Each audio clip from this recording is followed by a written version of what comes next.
In 2 days, you'll be loving on and celebrating Dad, but we all know what he really wants, some homemade barbecue, and I know just the guy who can help.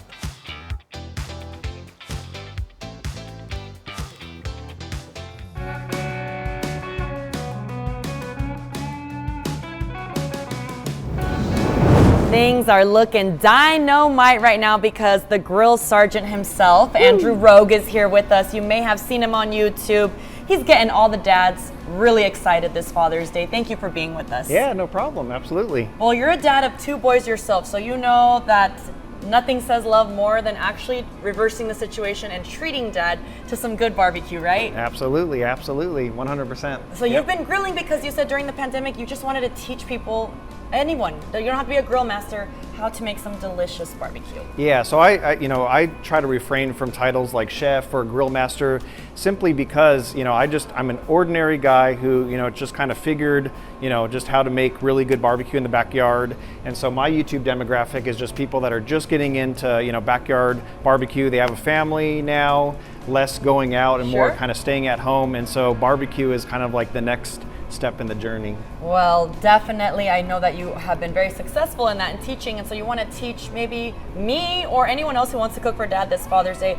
We'll start with the dino ribs. Yes. And you even have your own rubs here. Yeah. That pair perfectly. Absolutely. So what I like to look for when you're looking at dino ribs and whatnot is when I pick them up, I want to see a lot of intermuscular fat in here. That's going to tell me that it's going to be just, when you bite into brisket, it's really juicy. Yes. I look at dino ribs as, I call them brisket on a stick. And so once these are pretty much done, I have some we'll do for a taste test, but it's pretty much, you just get that brisket bite, but then you're not also smoking a 20-pound brisket. So these are a lot faster to do. Okay. On the smoker, these usually take about anywhere from about 6 to 8 hours, and you just let them rest for an hour and carve in, and they are just really, really good. So the meat itself is flavorful, but how do you add that grill sergeant flavor? So what I learned is just, it's keeping it simple.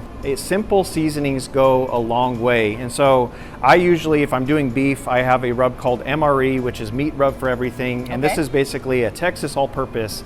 It has salt, pepper, garlic, and this has very thick granules, so it'll form a nice bark.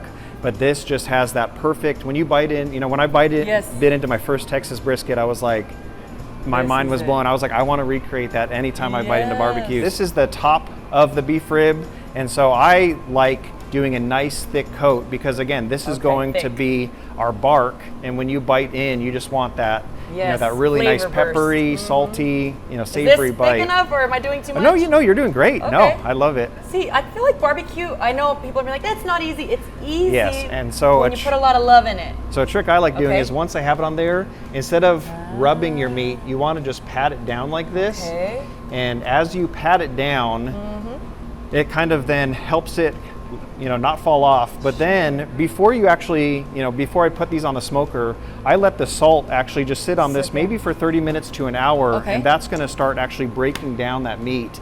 And you'll see it almost once it has like a wet look to it, I know that it's then ready. Perfect and ready for the smoker. Show us what it looks like once it's done. So how I set up, I have so many grills in my backyard, but if I just want that quick, easy overnight cook, I'll whip out my pellet smoker, and so I'll fire up my Pit Boss, and this is pretty much how I set up the grill. I'll have a water pan down in here, and so I'll fill that with water. That does 2 things. It helps regulate the temperature inside the smoker, but when that brisket, pulled pork, whatever is rendering out, that then catches all the dripping, so it keeps the grill really nice and clean. And I can set it to whatever temp I want from there, close the lid, get a good night's sleep. Every dad's dream is exactly. Right there. And what are some tools people are absolutely going to benefit from using? Yeah, absolutely. So, as far as, Father's Day is coming up, and so a lot of times people will message me like, what do I get for, Dad, he's into grilling and stuff like that. And my main tools are just temperature-wise. If your meat's ready, when you can, kind of predict, the exact temperatures and stuff like that. So a few tools that I use here. This is by a company called Chef's Temp. You have your Final Touch X1. These are basically temperature probes. So at any time I can, flip this out. And then what's cool is I'm left-handed, so if I hold it this way, it flips around for me and whatnot. So that's pretty handy. Very functional. This one is the S1. This is the world's thinnest wireless barbecue probe. So I could literally put this inside the beef rib, and then this has a 50-hour battery, and I could, go inside and then at all times know what the internal temperature, instead of coming out and let me check and coming out and let me check.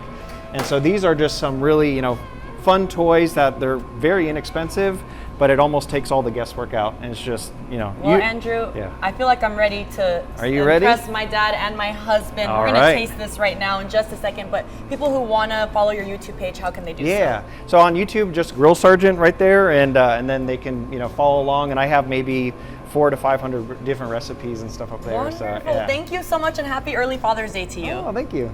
Oh, snap. There we go.